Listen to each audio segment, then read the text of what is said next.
आपके संवाद पादरियों और एल्डर्स के कामों और आचरण की तुलना करके मैं समझ पाई हूँ कि वे सब वाकई पाखंडी फरीसी हैं। पादरियों और एल्डर्स के वश में रहकर धर्म के लोग प्रभु में विश्वास करते हैं, लेकिन ज्यादातर विश्वासी इसे अभी भी नहीं समझ पाते। वे सोचते हैं कि धर्म में परमेश्वर में विश्वास करके वे प्रभु यीशु में विश्वास कर रहे हैं, फरीसियों और एल्डर्स में नहीं। फिर उन्हें कैसे नहीं बचाया जाएगा? इस बारे में हमसे थोड़ा और संवाद करें। धर्म किस तरह की जगह है? यह फरीसियों की दुनिया है, मसीह विरोधियों का पुराना अड्डा। यह सोचना कि परमेश्वर में विश्वास करके आप बचा लिए जाएंगे सिर्फ एक ख्याल है। धर्म में परमेश्वर पर विश्वास करने से किसी को क्यों नहीं बचाया जा सकता? इसका मुख्य कारण यह है कि जब परमेश्वर ने अंत के दिनों में नया कार्य किया, तो परमेश्वर के नए कार्य के साथ पवित्र आत्मा का कार्य भी स्थानांतरित कर दिया गया, और इस प्रकार धार्मिक दुनिया ने पवित्र आत्मा के कार्य को खो दिया और वह बंजर जमीन बन गई। धार्मिक दुनिया पूरी तरह से पाखंडी फरीसियों और मसीह विरोधियों के वश में है। वह ऐसी जगह है जहां परमेश्वर का विरोध होता है। सिर्फ पवित्र आत्मा ही धर्म में कार्य नहीं कर रहा, बल्कि देहधारी परमेश्वर भी कार्य करने के लिए धर्म में नहीं आते। इसलिए धर्म में परमेश्वर पर विश्वास करके कोई भी परमेश्वर के अंत के दिनों के कार्य का अनुभव नहीं कर सकता। वह परमेश्वर के अंत के दिनों के वचनों का प्रसाद खा पी नहीं सकता और उनका आनंद नहीं ले सकता। अगर लोग सच्चे मार्ग की खोज और जांच पड़ताल नहीं करते हैं, तो वे आसानी से बंजर जमीन में गिरेंगे और परमेश्वर का उद्धार नहीं पाएंगे। मैं तो इनकी बातों से सहमत हूँ। सही कह रहे हैं। जो लोग धार्मिक दुनिया की बंजर जमीन पर गिर गए हैं, वो बाइबल से बंधे रहकर परमेश्वर के वचनों का आनंद नहीं ले पाते। पवित्र आत्मा के कार्य और मार्गदर्शन के बिना मनुष्य एक अस्पष्ट परमेश्वर में विश्वास करता है। सभाओं में उनके सारे संवाद बाइबल में मौजूद परमेश्वर के पहले के कार्य और वचनों से जुड़े होते हैं। ऐसे लोग परमेश्वर के अंत के दिनों का उद्धार और परमेश्वर का वादा कैसे पा सकते हैं? सही कहा। उसी तरह जैसे कि प्रभु यीशु ने आराधनालय के बाहर कार्य करना शुरू किया था, आराधनालय एक अव्यवस्थित बंजर जमीन और चोरों का अड्डा बन गया था। प्रभु यीशु के कार्य का अनुसरण न करने के कारण जो लोग आराधनालय में रह गए थे, वे पुरानी व्यवस्थाओं और नियमों से जकड़े हुए थे, और बेशक उन लोगों ने प्रभु से उद्धार का मौका खो दिया था। अब अंत के दिनों में सर्वशक्तिमान परमेश्वर ने अपने लोगों के साथ न्याय का कार्य किया है। मानव जाति का न्याय और शुद्धिकरण करने के लिए सत्य व्यक्त किए हैं, जिससे कि मनुष्य शैतान के भ्रष्ट स्वभाव और प्रभाव से दूर होकर परमेश्वर का उद्धार पा सके। उसे परमेश्वर द्वारा विजयी बना के सीधे राज्य में आरोहित किया जा सके। यह एक सुनहरा मौका है। जो सर्वशक्तिमान परमेश्वर के कार्य का अनुसरण नहीं करता, उसे उद्धार प्राप्त नहीं मिलेगा और स्वर्ग के राज्य में प्रवेश भी नहीं। सर्वशक्तिमान परमेश्वर के वचनों को पढ़ते हैं। सर्वशक्तिमान परमेश्वर कहते हैं, जो लोग परमेश्वर के नए कार्य को स्वीकार नहीं करते हैं, वे परमेश्वर की उपस्थिति से वंचित रहते हैं, और इसके अतिरिक्त वे परमेश्वर की आशीषों एवं सुरक्षा से वंचित होते हैं। उनके अधिकांश वचन एवं कार्य पवित्र आत्मा की पुरानी अपेक्षाओं को थामे रहते हैं। वे सिद्धांत हैं, सत्य नहीं। ऐसे सिद्धांत एवं रीति विधियां ये साबित करने के लिए पर्याप्त हैं कि वह एकमात्र चीज जो उन्हें एक साथ लेकर आती है वह धर्म है। वे चुने हुए लोग या परमेश्वर के कार्य के उद्देश्य नहीं है। उनके बीच के सभी लोगों की सभा को मात्र धर्म का महासम्मेलन कहा जा सकता है और उन्हें कलीसिया नहीं कहा जा सकता है। यह एक अपरिवर्तनीय तथ्य है। उनके पास पवित्र आत्मा का नया कार्य नहीं है। जो कुछ वे करते हैं वह धर्म का सूचक प्रतीत होता है। जैसा जीवन वे जीते हैं वह धर्म से भरा हुआ प्रतीत होता है। उनमें पवित्र आत्मा की उपस्थिति एवं कार्य नहीं होते हैं, और वे पवित्र आत्मा के अनुशासन या प्रबुद्धता को प्राप्त करने के लायक तो बिल्कुल भी नहीं है। उनके पास मनुष्य के विद्रोह एवं विरोध का कोई ज्ञान नहीं है। उनके पास मनुष्य के समस्त बुरे कार्यों का कोई ज्ञान नहीं है, और वे परमेश्वर के समस्त कार्य एवं परमेश्वर की वर्तमान इच्छा के विषय में बिल्कुल भी नहीं जानते हैं। वे सभी अज्ञानी और नीच लोग हैं। वे कूड़ा करकट हैं जो विश्वासी कहलाने के योग्य नहीं है। जो मसीह के कहे सत्य पर भरोसा किए बिना जीवन पाने की अभिलाषा करते हैं, वे पृथ्वी पर सबसे हास्यास्पद मनुष्य हैं। और जो मसीह के द्वारा लाए गए जीवन के मार्ग को स्वीकार नहीं करते हैं, वे कल्पना में ही खोए हुए हैं। इसलिए मैं ये कहता हूं कि लोग जो अंतिम दिनों में मसीह को स्वीकार नहीं करते हैं, वे हमेशा के लिए परमेश्वर के द्वारा तुच्छ समझे जाएंगे। अंतिम दिनों में मसीह मनुष्यों के लिए परमेश्वर के राज्य में प्रवेश करने का माध्यम है जिसकी अवहेलना कोई भी नहीं कर सकता। मसीह के माध्यम बने बिना कोई भी परमेश्वर के द्वारा सिद्धता को प्राप्त नहीं कर सकता। परमेश्वर में तुम्हारा विश्वास है और इसलिए तुम उसके वचनों को स्वीकार करो और उसके मार्ग का पालन करो। बिना सत्य को प्राप्त किए या बिना जीवन के प्रावधान को स्वीकार किए तुमको सिर्फ अनुग्रह प्राप्त करने के बारे में सोचना नहीं है। मसीह अंतिम दिनों में आता है ताकि वे सभी जो सच्चाई से उस पर विश्वास करते हैं उन्हें जीवन प्रदान किया जाए। उसका कार्य पुराने युग को समाप्त करने और नए युग में प्रवेश करने के लिए है, और यही वह मार्ग है जिसे नए युग में प्रवेश करने वालों को अपनाना चाहिए। यदि तुम उसे पहचानने में असमर्थ हो और उसकी भर्त्सना करते हो, निंदा करते हो और यहां तक कि उसे पीड़ा पहुंचाते हो, तो तुम अनंत समय तक जलाए जाते रहने के लिए निर्धारित कर दिए गए हो और तुम कभी भी परमेश्वर के राज्य में प्रवेश नहीं कर पाओगे। इससे पता चलता है कि वे सभी लोग जो सर्वशक्तिमान परमेश्वर के अंत के दिनों के कार्य को स्वीकार नहीं करते हैं, वे परमेश्वर की नाराजगी के पात्र होते हैं। इस प्रकार धार्मिक जगहों में रहने वाले लोग परमेश्वर का मार्गदर्शन खो चुके हैं। वे परमेश्वर के वचनों की आपूर्ति को नहीं पा सकते। वे अंधेरों में गिर सकते हैं और परमेश्वर के अंत के दिनों के उद्धार को खो सकते हैं। बिल्कुल अनुग्रह के युग की तरह, जब लोग व्यवस्था के युग के कार्य और नियमों से ही जकड़े हुए थे और बेशक उन्होंने प्रभु यीशु के उद्धार को खो दिया था। राज्य के युग में अगर लोग अभी भी अनुग्रह के युग के कार्य और नियमों से जकड़े रहेंगे तो यह तय है कि प्रभु उनका त्याग कर उन्हें नष्ट कर देंगे और उन्हें स्वर्गीय राज्य में नहीं ले जाया जाएगा। यह एक ऐसा सच है जिसे कोई नहीं बदल सकता। ये सही बात है। बिल्कुल सही कह रहे हैं। धर्म में रहकर परमेश्वर में विश्वास करना और फिर भी बचाए जाने की चाह रखना क्या जागती आंखों से सपना देखना नहीं है? एक तरफ शैतान और मसीह विरोधियों को खुश करने की ख्वाहिश और दूसरी तरफ परमेश्वर का उद्धार पाने की चाह, क्या ऐसा संभव है?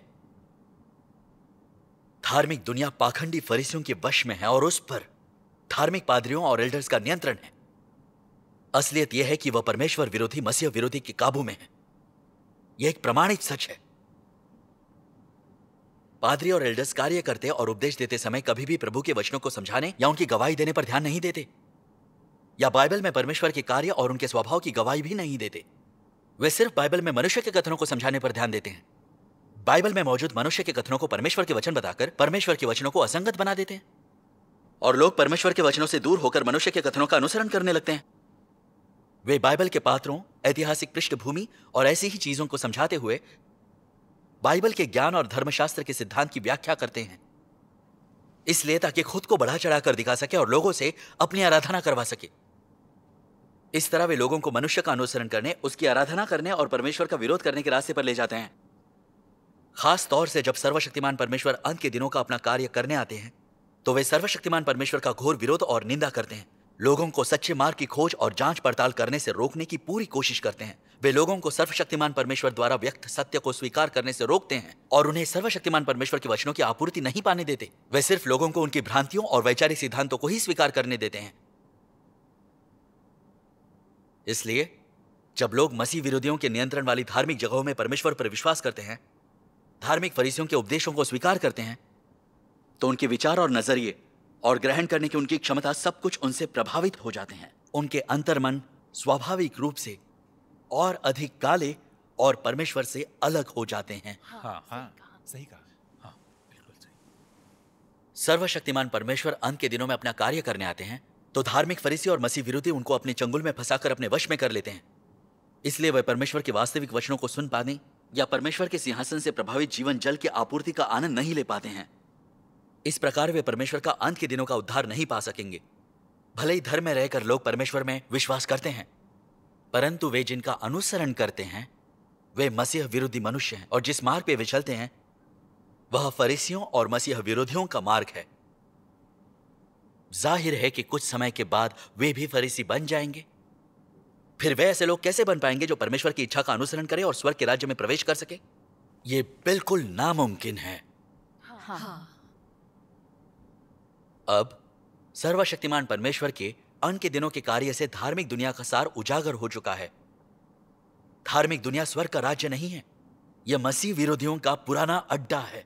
ये परमेश्वर का विरोध करने वाला एक मजबूत गढ़ है, ऐसा शैतानी राज्य जो परमेश्वर का विरोध करता है।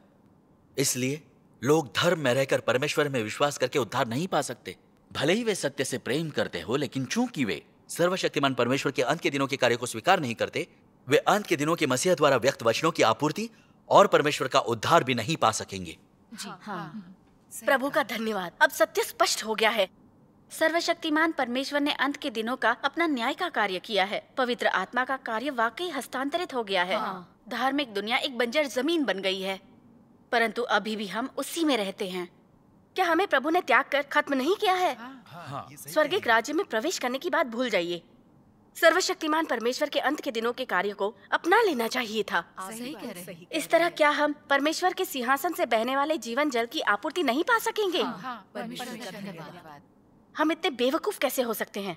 हम पादरियों और एल्डर से धोखा खाते हुए आए हैं। हमने सर्वशक्तिमान परमेश्वर के अंत के दिनों के कार्य का भी विरोध किया है। हम वाकई तुच्छ और घिनौने लोग हैं। सही बात है। हाँ, हम पूरी तरह से बेवकूफ हैं। ये पादरी और एल्डर्स हमारे द्वारा परमेश्वर को समर्पित चढ़ावों का आनंद लेते हैं। वे स्वर्ग के राज्य में हमारे प्रवेश को रोक देते हैं। इनमें अंतरात्मा नाम की चीज नहीं है। वे हमारा खून चूसकर हमें जीवन से खाली कर देना चाहते हैं। वे हमारी जिंदगियों को निगलने वाले हैवान हैं। फिर भी हम उनका अनुसरण करते हैं, उनकी रक्षा करते हैं, जैसे उन लोगों ने हमारा सौदा किया हो, और फिर भी हम उनकी मदद कर रहे हैं। हाँ, सही बात कह रहे हम हद से ज्यादा बेवकूफ हैं। आपकी बात बिल्कुल सही है। पूरी धार्मिक दुनिया पाखंडी फरीसियों और एल्डर्स के वश में है।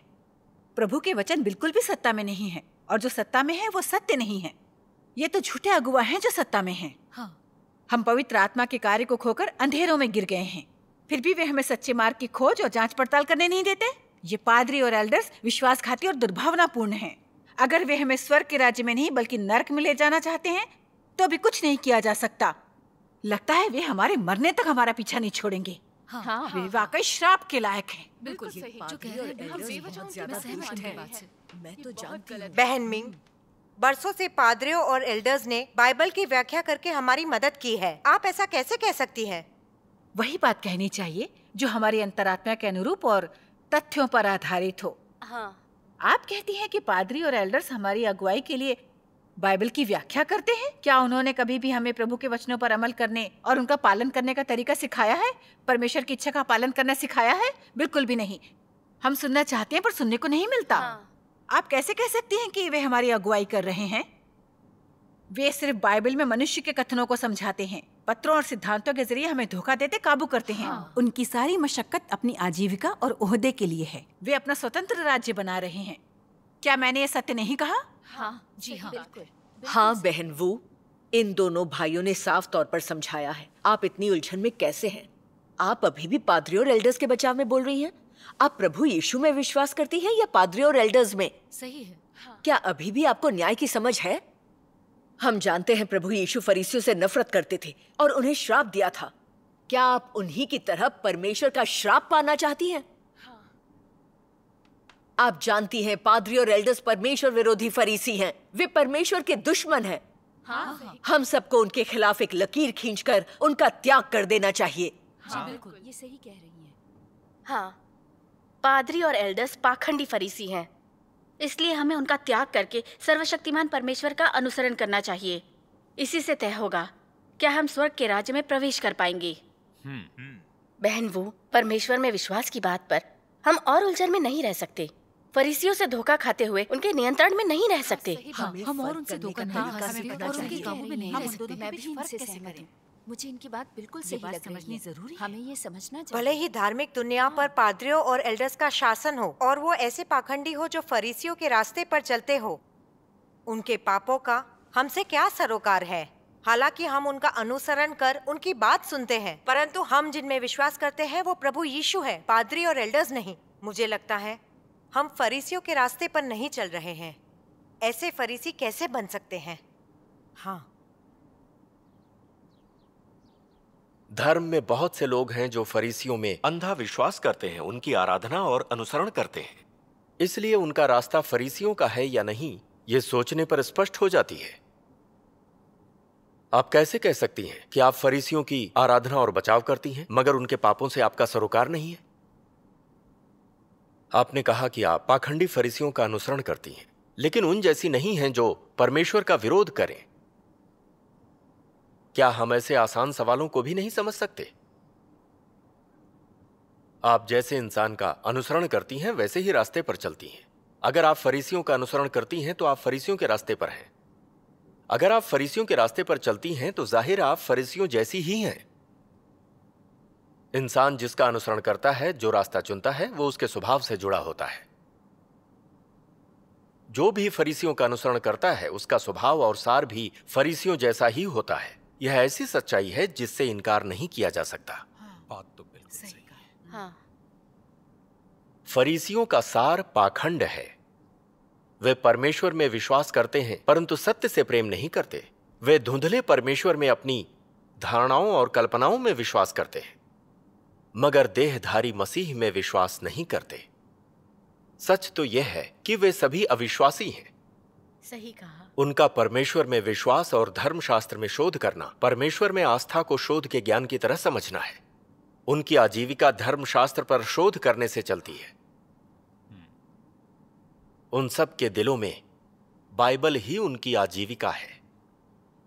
वे मानते हैं कि धर्मशास्त्र के सिद्धांत को समझाने में वे जितने बेहतर होंगे उतने ही ज्यादा लोग उनकी आराधना करेंगे। वे उतनी ही मजबूती से ऊंचे मंच पर खड़े हो पाएंगे और उनका ओहदा उतना ही स्थिर होगा। बात तो सही है। ऐसा इसलिए है क्योंकि फरीसी ऐसे लोग हैं जो सिर्फ अपने ओहदे और आजीविका के लिए जीते हैं, जो सत्य से उकता चुके हैं और उससे नफरत करते हैं। ऐसे कि जब प्रभु यीशु देहधारी होकर कार्य करने आए तो वे अड़ियल ढंग से अपनी धारणाओं, कल्पनाओं और बाइबल के ज्ञान से चिपके रहें, सिर्फ अपने ओहदों और आजीविका को बचाने की खातिर। वे प्रभु यीशु का विरोध और निंदा करने और परमेश्वर का विरोध करने में कोई कसर नहीं छोड़ते। हाँ। सर्वशक्तिमान परमेश्वर के वचनों से हम फरीसियों के सत्य से नफरत करने वाले सार और परमेश्वर विरोध की जड़ को पूरी तरह समझ सकते हैं। पृष्ठ 1432। सर्वशक्तिमान परमेश्वर कहते हैं, फरीसियों ने यीशु का विरोध क्यों किया? क्या तुम लोग उसका कारण जानना चाहते हो? क्या तुम फरीसियों के सार को जानना चाहते हो? वे मसीहा के बारे में कल्पनाओं से भरे हुए थे। इससे ज्यादा और क्या उन्होंने केवल इस बात पर विश्वास किया कि मसीहा आएगा, मगर जीवन के इस सत्य की खोज नहीं की। उन्होंने सिर्फ मसीहा के नाम को खोखली श्रद्धांजलि देने की गलती की, जबकि किसी न किसी ढंग से मसीहा के सार का विरोध करते रहे। ये फरीसी सार रूप से हठधर्मी एवं अभिमानी थे और सत्य का पालन नहीं करते थे। परमेश्वर में उनके विश्वास का सिद्धांत है। इससे कोई फर्क नहीं पड़ता कि तुम्हारा उपदेश कितना गहरा है। इससे कोई फर्क नहीं पड़ता कि तुम्हारा अधिकार कितना ऊंचा है। तुम मसीह नहीं हो जब तक तुम्हें मसीहा नहीं कहा जाता। क्या यह दृष्टिकोण हास्यास्पद और मूर्खतापूर्ण नहीं है? हाँ, सही बात है। अधिकांश लोग जो वास्तविकता की खोज नहीं करते हैं वे देहधारी परमेश्वर के शत्रु बन जाते हैं, मसीह विरोधी बन जाते हैं। क्या यह एक प्रकट सत्य नहीं है? अतीत में जब परमेश्वर को अभी देहधारी बनना बाकी था तो तुम कोई धार्मिक व्यक्ति या कोई श्रद्धालु विश्वासी रहे होगे। परमेश्वर के देहधारी हो जाने के बाद इस प्रकार के कई श्रद्धालु विश्वासी अनजाने में मसीह विरोधी बन गए। क्या तुम जानते हो कि यहां क्या चल रहा है? परमेश्वर पर अपने विश्वास में तुम वास्तविकता पर ध्यान नहीं देते हो या सत्य की खोज नहीं करते हो, बल्कि इसके बजाय तुम झूठ से ग्रस्त हो जाते हो। क्या यह देहधारी परमेश्वर के प्रति तुम्हारी शत्रुता का स्पष्टतम स्रोत नहीं है? देहधारी परमेश्वर मसीह कहलाता है। तो क्या वे सभी जो देहधारी परमेश्वर पर विश्वास नहीं करते हैं मसीह विरोधी नहीं है? ये सच है, वाकई यही बात है। इससे पता चलता है कि धार्मिक फरीसी सत्य से तंग आकर उससे नफरत करते हैं। वे सिर्फ अपनी कल्पनाओं में विश्वास करते हैं। वे धर्मशास्त्र के सिद्धांतों में भरोसा करते हैं, लेकिन देहधारी मसीह या मसीह के द्वारा व्यक्त सत्य में विश्वास नहीं करते। वे सभी देहधारी परमेश्वर के दुश्मन हैं। वे सब देहधारी परमेश्वर के अंत के दिनों के कार्य से बेनकाब हुए मसीह विरोधी हैं। उनका अनुसरण करने वाले लोग उन जैसे ही हैं। वे अपनी धारणाओं, कल्पनाओं, बाइबल के ज्ञान और सिद्धांतों से जकड़े रहते हैं। वे मसीह को नकारने, उनका विरोध और निंदा करने में उन लोगों का अनुसरण करते हैं। वे सत्य को अस्वीकार करते हुए मसीह को दुश्मन मान लेते हैं। यह तथ्य इस बात को साबित करने के लिए काफी है कि स्वभाव और सार में जो भी फरीसियों का अनुसरण करता है वह सत्य से पूरी तरह उकता चुका है। सही है। जिस रास्ते पर वे चलते हैं वो ठीक फरीसियों का रास्ता है। वे फरीसियों की श्रेणी के लोग हैं और मसीह का विरोध करते हैं। इस सच्चाई को परमेश्वर के अंत के दिनों के कार्य ने पूरी तरह उजागर कर दिया है। ये सच है। ये वाकई ऐसा ही बात है। धर्म में सारे लोग फरीसियों के मुताबिक परमेश्वर में विश्वास करते हैं। वे सिर्फ और सिर्फ उन्हीं की बात मानते हैं। उन्हीं की तरह वे सिर्फ बाइबल और धर्मशास्त्र का अध्ययन करते हैं। सिर्फ बाइबल के ज्ञान और धर्मशास्त्र के सिद्धांत को समझने पर ध्यान देते हैं और कभी सत्य को खोजने और प्रभु के वचनों पर अमल करने पर ध्यान नहीं देते। फरीसियों की तरह वे सिर्फ स्वर्ग में बैठे एक अस्पष्ट परमेश्वर में विश्वास करते हैं, लेकिन देहधारी मसीह सर्वशक्तिमान परमेश्वर में विश्वास नहीं करते। सर्वशक्तिमान परमेश्वर द्वारा व्यक्त सत्य चाहे जितने भी अधिकार और सामर्थ्य से भरे हो, फिर भी वे अपनी धारणाओं और कल्पनाओं में बंधे रहकर सर्वशक्तिमान परमेश्वर का विरोध और निंदा करने में पादरियों और एल्डर्स का अनुसरण करते हैं। यह जाहिर है कि ऐसे लोग फरीसियों जैसे ही हैं और फरीसियों के परमेश्वर विरोधी रास्ते पर चल रहे हैं। भले ही ऐसे लोग फरीसियों का अनुसरण ना करें, फिर भी वे फरीसियों जैसे लोग ही हैं और फरीसियों के वंशज ही हैं, क्योंकि उनका स्वभाव और सार वही है। वे सब नास्तिक हैं जिन्हें खुद पर विश्वास है मगर सत्य से प्रेम नहीं है। वे मसीह विरोधी हैं जो सत्य से नफरत और परमेश्वर का विरोध करते हैं। सर्वशक्तिमान परमेश्वर कहते हैं, ऐसे लोग कलीसिया में हैं जिनमें विवेक कम है और जब कुछ कपटपूर्ण घटित होता है तो वे शैतान के साथ खड़े हो जाते हैं। जब उन्हें शैतान का अनुचर कहा जाता है तो उन्हें लगता है कि उनके साथ अन्याय हुआ है और कोई कह सकता है कि उनमें विवेक नहीं है, लेकिन वे हमेशा उस पक्ष में खड़े होते हैं जहां सत्य नहीं है। ऐसा एक बार भी नहीं हुआ कि नाजुक समय पर वे कभी सत्य के पक्ष में खड़े हुए हों।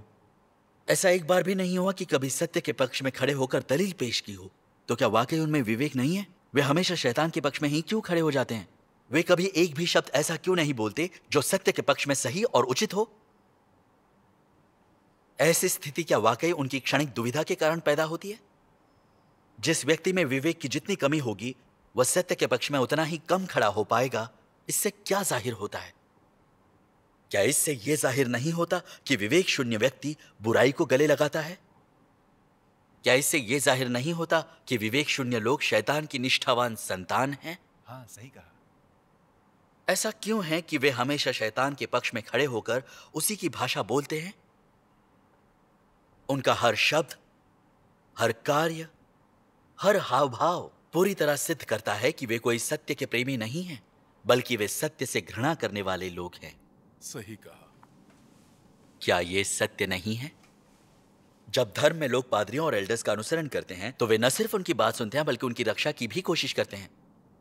जैसे ही वे धार्मिक पादरियों और एल्डर्स को बेनकाब करते हुए सुनते हैं, ये लोग बेचैनी महसूस करते हैं। वे पादरियों और एल्डर्स को बचाने सामने आ जाते हैं। फिर समस्या क्या है? क्या यह बात साबित करने के लिए काफी नहीं है कि इनके दिलों में सिर्फ पादरी और एल्डर्स ही बसते हैं, परमेश्वर नहीं? हाँ। इन लोगों के दिलों में सभी धार्मिक पादरी और एल्डर्स का स्थान परमेश्वर से ऊंचा है। इससे किस समस्या का पता चलता है? जब मनुष्य परमेश्वर का विरोध करता है तो उनके बचाव में आने वाले लोग ज्यादा नहीं होते। ऐसे लोग ज्यादा नहीं होते जो परमेश्वर के लिए खड़े होकर उनकी गवाही दे सकें। लेकिन जैसे ही धार्मिक पादरियों और एल्डर्स का फरीसी सार उजागर होता है, इतने सारे लोग क्यों उनकी ओर से नाइंसाफी का शोर मचाते हैं और उनके बचाव में सामने आ जाते हैं। इससे साबित होता है कि ये लोग फरीसियों के कर्तव्यनिष्ठ वंशज हैं। वे मसीह विरोधियों के अपराध में भागीदार हैं। यह एक ऐसी सच्चाई है जिसे कोई नकार नहीं सकता। हाँ, ये बात तो सही है। प्रभु का धन्यवाद। आज की इस संगति ने मेरी आंखें खोल दी हैं। सभी फरीसी अविश्वासी हैं और ये सिर्फ खुद में विश्वास करते हैं। आपने ये बात बिल्कुल सही कही। बिल्कुल। जैसे कि एक कहावत है कि ये सब के सब एक थाली के चट्टे बट्टे हैं। हम साफ तौर पर जान गए हैं कि पादरी और एल्डर्स पाखंडी फरीसी हैं। वे परमेश्वर विरोधी, मसीह विरोधी हैं। फिर भी हम उनका अनुसरण करते हैं। इससे पता चलता है कि हम उन लोगों जैसे ही हैं। ऐसा नहीं। हमारे स्वभाव सत्य से नफरत करने वाले, परमेश्वर का विरोध करने वाले हैं। हम परमेश्वर के विरोध वाले रास्ते पर चल रहे हैं। हमें उन्हें त्याग कर सर्वशक्तिमान परमेश्वर का अनुसरण करना चाहिए। हमें उनके धोखे में नहीं पड़ना चाहिए। बिल्कुल सही कहा इन्होंने। पादरी और सही एल्डर्स कहा मैंने। पाखंडी फरीसियों, मसीह विरोधियों के रूप में बेनकाब हो चुके हैं। वे परमेश्वर के दुश्मन हैं, तो क्या वो हमारे भी दुश्मन नहीं? बाइबल में कहा गया है, जो दुष्टों की युक्ति पर नहीं चलता और न पापियों के मार्ग में खड़ा होता। इसलिए हमें अंत के दिनों में मसीह सर्वशक्तिमान परमेश्वर का अनुसरण करना चाहिए। झूठे अगुवाओं, मसीह विरोधियों का त्याग कर दे। हम उनकी बुराई में भागीदार नहीं बन सकते। यह सही है। हम अब आगे धर्म में नहीं रह सकते। सभी पादरी और एल्डर्स परमेश्वर विरोधी, फरीसी और मसीह विरोधी हैं। हम उनसे धोखा खाते हुए उनके काबू में नहीं रह सकते। ये सही हाँ है। सही कहा, वरना हम तबाह हो जाएंगे। हाँ, सर्वशक्तिमान परमेश्वर के अंत के दिनों के कार्य ने धार्मिक पादरी और एल्डर्स के मसीह विरोधी सार को उजागर कर दिया है। हम सर्वशक्तिमान परमेश्वर के विरोध के उनके दुष्ट कार्य को भी समझ रहे हैं। धार्मिक दुनिया वाकई एक पुराना परमेश्वर विरोधी अड्डा है। जब प्रभु यीशु कार्य करने आए थे, तब फरीसियों ने यहूदी धार्मिक दुनिया को मसीह विरोध के एक मजबूत गढ़ में बदल दिया था। जब अंत के दिनों में मसीह सर्वशक्तिमान परमेश्वर न्याय का कार्य करने आए हैं, तो पादरी और एल्डर्स फिर से सर्वशक्तिमान परमेश्वर का विरोध कर रहे हैं। वे धार्मिक दुनिया को एक परमेश्वर विरोधी शैतानी राज्य में तब्दील कर रहे हैं। अगर सर्वशक्तिमान परमेश्वर के अंत के दिनों के कार्य का प्रकटन न होता, तो धार्मिक दुनिया का अंधकार, बुराई और परमेश्वर विरोधी सार कौन समझ पाता? सर्वशक्तिमान परमेश्वर के वचन से हम साफ तौर पर देखने समझने लायक बने। हमें धार्मिक पादरी और मसीह विरोधियों के बंधनों को तोड़कर निकलना होगा, सर्वशक्तिमान परमेश्वर का अनुसरण करना होगा और परमेश्वर के अंत के दिनों के उद्धार को स्वीकारना होगा। परमेश्वर का धन्यवाद। द्वारा बचाए जा सके। सही है। धार्मिक दुनिया में मसीह विरोधी ताकतें दिखाई न देने वाली जाल की तरह पूरी धार्मिक दुनिया को मजबूती से अपने चंगुल में फंसाए रखती हैं। पहले हम में से किसी के पास भी कोई सत्य या समझबूझ नहीं थी। हम पादरियों और एल्डर्स से धोखा खाते हुए उनके नियंत्रण में रहते थे। सर्वशक्तिमान परमेश्वर के अंत के दिनों के कार्य की खोज करने से डरते थे। सर्वशक्तिमान परमेश्वर ने धार्मिक पादरियों और एल्डर्स के सार को उजागर कर दिया है। वे परमेश्वर की सेवा तो करते हैं, मगर उनका विरोध करते हैं। अब हम उनके परमेश्वर विरोधी शैतानी स्वभाव और मसीह विरोधी सार को समझ पाए। अब हम आगे उनसे धोखा नहीं खाएंगे और उनके नियंत्रण में नहीं रहेंगे। सही है। हमें शैतान के माया जाल को चीरना होगा। सर्वशक्तिमान परमेश्वर के अंत के दिनों के कार्य को स्वीकार करना होगा और परमेश्वर के न्याय का अनुभव करना होगा। तभी हम पूरी तरह से परमेश्वर का उद्धार पा सकेंगे। इन्होंने बिल्कुल सही कहा। इसी तरह से हम बचाए जा सकते हैं।